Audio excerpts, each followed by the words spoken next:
We've talked about the alternator, the battery, and the load resistor already, but we want to discuss the speed sensor.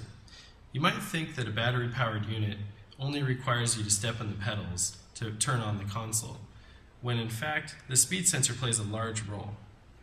So let's step on the pedals and find out what happens on this unit. Okay, so we don't have any resistance and the console doesn't light up.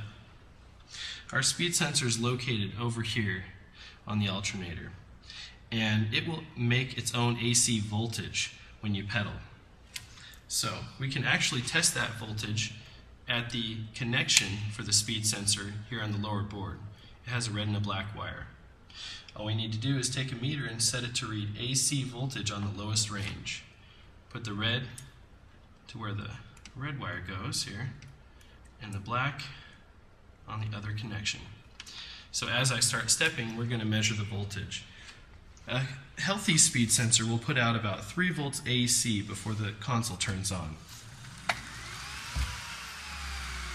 We're only getting 0.2 volts AC.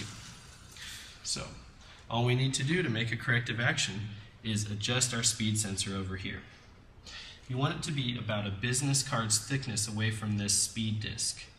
So if you want to loosen this bolt with a 7/16 wrench, you can make your adjustment here. I'm going to make it very close, and then I'm going to tighten my connection. Okay.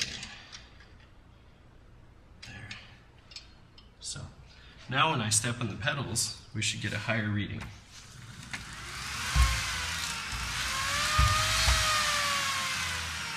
It got up to about 2.8 volts.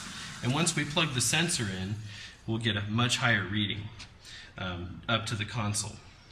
So we can plug the sensor back in, and the console should light right up.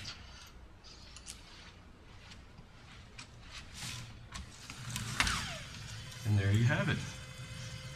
That's how to test the speed sensor on the Stepper CL.